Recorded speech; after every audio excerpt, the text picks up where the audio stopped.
travail pratique de théorie générale de management. La question était celle de savoir que font les managers. Intéressé dans l'entreprise Jordan Health, c'est une entreprise de santé. Alors dans cette entreprise, on nous a dit que les travails des managers sont multiples, mais cela se résume en 8 tâches ou fonctions clés. Dans notre sommaire, nous avons reparti ces 8 tâches, notamment l'organisation, l'information, la production, la régulation et la gestion des relations interpersonnelles, la formation, la délégation, le contrôle et la direction. Le premier point, c'est l'organisation. Qui dit organisation voit le sens des responsabilités, le pouvoir, la prise de décision et contrôle. L'organisation nous ramène à la question posée, que font les managers? Ici, nous serons obligés de savoir ce que font chaque manager dans chaque département d'une organisation. En gros, nous dirons que un manager organise son équipe en plusieurs branches. Il s'assure que la personne destinée à l'élaboration des bulletins de paie, par exemple, est distincte de celle de la caisse et que celle-ci aussi est distincte de celle de l'analyse des logiciels. Et toutes ces personnes ne doivent pas se confondre. Comme on le dit souvent, l'homme qu'il faut à la place qu'il faut. Que chaque domaine a une personne spécifique. Chaque travail a une personne qui le maîtrise bien.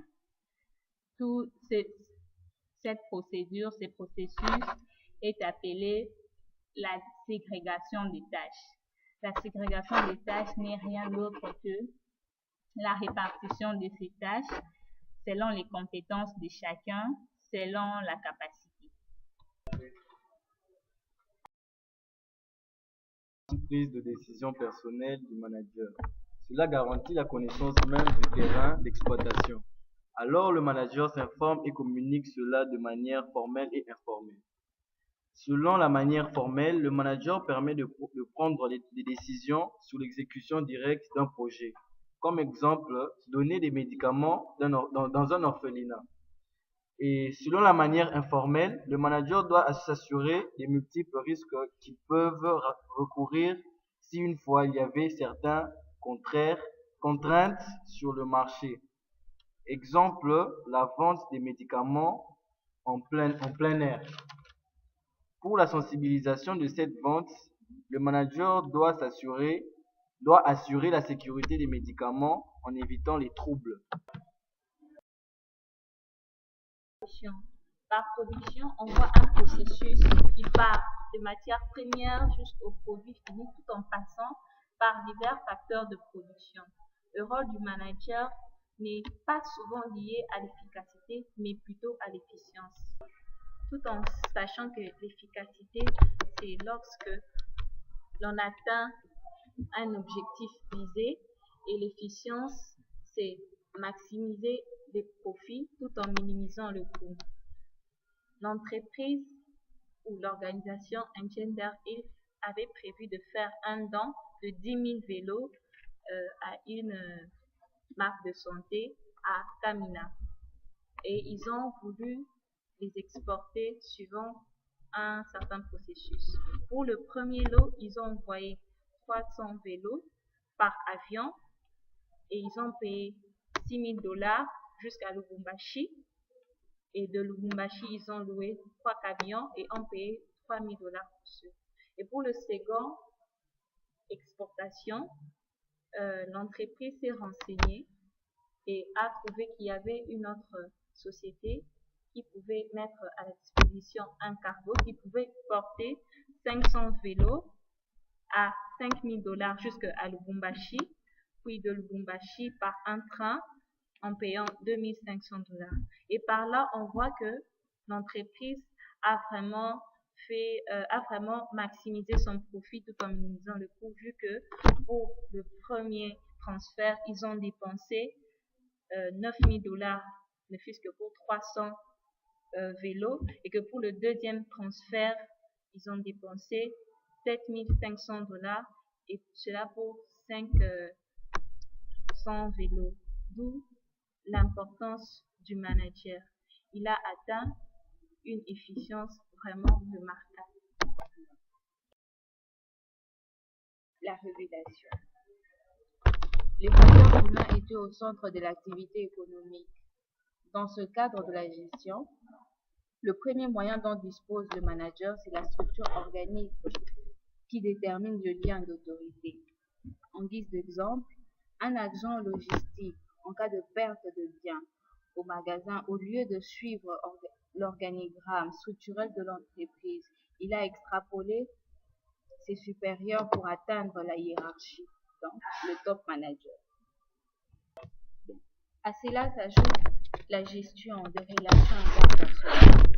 Le manager doit pouvoir gérer les conflits entre les employés, doit faire régner l'harmonie au sein de l'entreprise et doit savoir apprécier le travail de chaque employé. Le progrès d'une entreprise dépend beaucoup plus de la qualité du travail dont il regorge. Par exemple, une entreprise peut avoir tous les personnels dont elle a besoin, mais par manque de connaissances sur les logiciels, l'entreprise ne peut pas évoluer. L'entreprise doit former son personnel sur l'utilisation du logiciel utilisé pour évoluer. La délégation. La délégation. Un bon manager, c'est celui qui délègue. Et la délégation, c'est quoi en fait? Pouvoir permettre aux autres de décider à votre place. Et c'est une meilleure façon de préparer la relève de l'administration. C'est-à-dire que ce que le manager fait, les autres peuvent aussi le faire. Et ça évite une certaine lourdeur au niveau de l'administration. Par exemple, pour tout ce qui concerne les finances, il y a un manager qui s'en occupe et tout. Il devrait former toutes les personnes qui sont autour de lui, les assistants et toutes les personnes qui sont en collaboration avec lui, de manière à ce que le jour où il ne soit pas là ou qu'il manque un manager financier, que les autres soient en mesure d'assumer cette relève. Le contrôle. Le manager a aussi la fonction de contrôler non seulement la réalisation des objectifs fixés, mais aussi la bonne marche d'un service de l'entreprise même, car c'est en faisant cela de manière assidue et pointue qu'il peut repérer les défaillances et y remédier rapidement. Cela veut dire que les managers, une fois qu'il reçoit tous les ordres, il a aussi cette fonction, il a aussi cette capacité ou ce pouvoir de pouvoir aussi contrôler. Alors quand il contrôle, il ne fait pas cela de manière superficielle, non. Il le fait de manière assise, c'est-à-dire de manière forte. Il fait cela en sorte que ça puisse être bénéfique pour toute l'entreprise. Et enfin, de manière pointue, c'est-à-dire que pour qu'on ne puisse pas avoir certaines rechutes, et quand il y a des rechutes, qu'il puisse facilement savoir comment est-ce qu'il peut recourir à tel ou tel autre remède. La direction. La direction, c'est la toute dernière étape. La direction, c'est la toute dernière étape d'un manager. Alors, la direction, c'est-à-dire que le manager lui-même, il dirige l'entreprise. C'est-à-dire quoi diriger? Diriger l'entreprise, c'est de faire avancer l'entreprise de manière précise. Alors, il faut noter que les 7 fonctions qui ont été évoquées bien avant cela ne sont que des fonctions pour bien diriger l'entreprise ou bien pour bien diriger l'organisation de cela. Ainsi se termine notre travail et je tenais à vous montrer, bien citer les membres du groupe qui ont contribué à la réalisation de ce travail pratique. Agbomenu Abiodou Mardoché, Bashunge Irenge Benjamin, Bintou Tekwe Denise, Bisimona Bintou Carole, Kasongo Luboya Josué, Kikwakwa Kankonde Gloria, Kongolo Kabeji, Isabelle. Nous vous remercions pour votre chaleureuse attention et nous vous prions, chers professeurs, de bien vouloir agréer notre travail.